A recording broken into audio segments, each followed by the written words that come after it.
Not all wands are created equal, and if you're thinking like, well, duh, they're just sticks, let me stop you right there. Wands are basically like wizarding soulmates. They've got personalities, moods, and in some cases, they're more loyal than your best friend. Or more temperamental than a cat. Today, we're diving deep into Wandlore. Every canon wand core, every wandwood Ollivander ever described, famous examples, and the meaning behind them.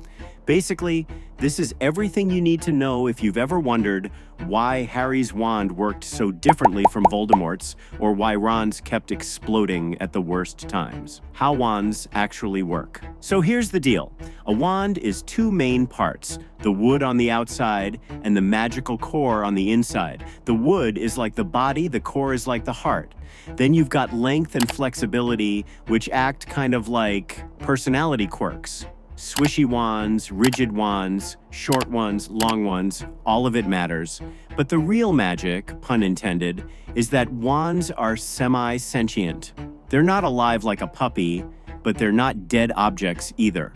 They learn, they form loyalties, and sometimes they even make decisions for you. Like when Harry's wand fired golden flames at Voldemort's in Deathly Hallows without Harry really knowing how.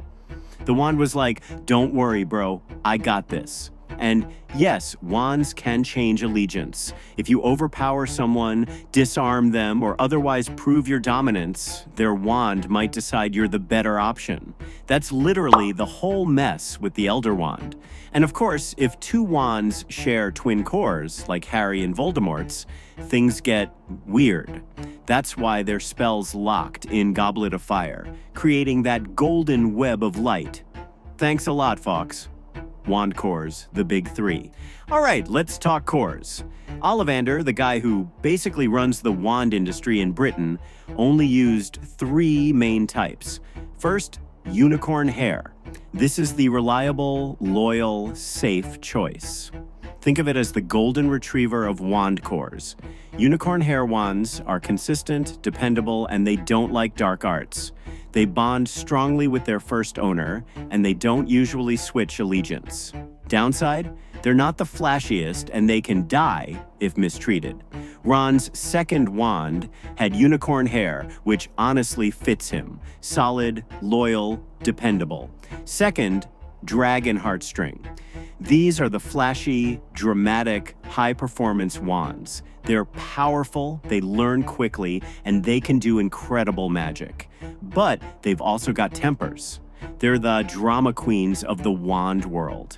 And because they're so adaptable, they're more likely to end up doing dark magic. Not because they're evil, just because they're flexible. Victor Crumb's wand had dragon heartstring. Bellatrix's wand too.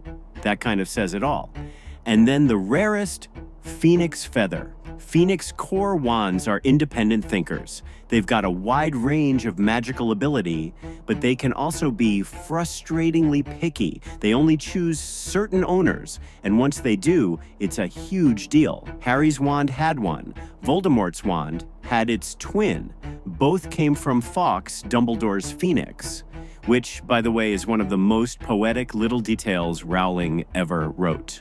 Other known cores. Now, beyond Ollivander's top three, there are some other famous cores floating around. The Elder Wand, for example, Thestral tail hair, which makes sense, right? You can only see Thestrals if you've witnessed death, so naturally, the Death Stick has that for a core. Fleur's wand had Vila hair from her grandmother. Ollivander called it unpredictable and refused to work with it, but it fits Fleur perfectly. Fiery, temperamental, but also unique. And then, over in America, Ilvermorny wand makers used all kinds of stuff. Rougarou hair, thunderbird feathers, wampus cat hair, horned serpent horns, even White River monster spines. Honestly, their wands sound like Pokemon evolutions, but each one represents a magical trait like intelligence, strength, or stormy personalities. Wand Woods, aka the Ollivander essays. Now, here's where it gets really nerdy, and I mean that in the best way. Ollivander actually wrote out descriptions of wand woods. Every wood had its own symbolism and its own preferred type of wizard.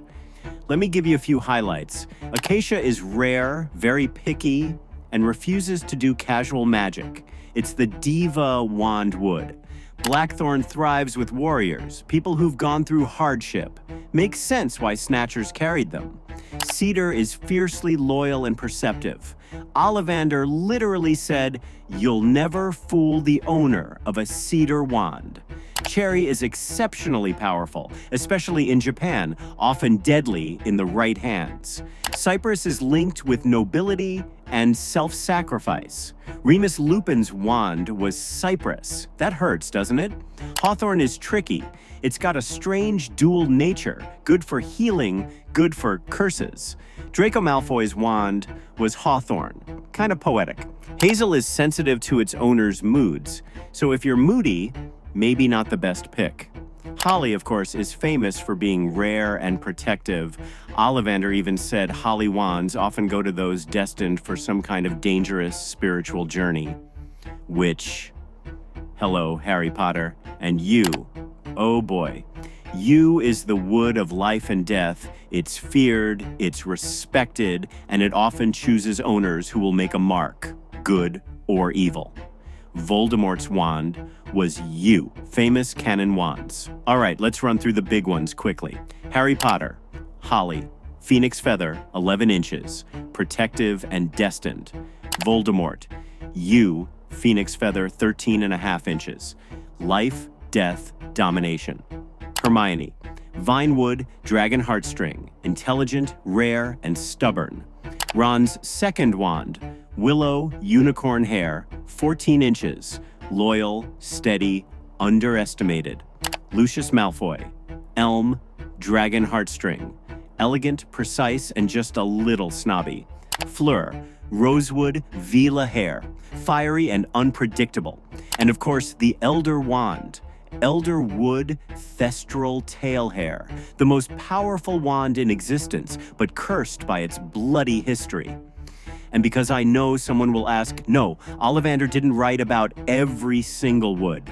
Some like rosewood or mahogany are mentioned in canon, but we don't have his essays on them. And yes, the American cores are canon. They were published on Pottermore back in the day. And yes, if your wand is poplar or reed, don't worry, you're not boring. It just means your wand likes structure or chaos. Depends who you ask.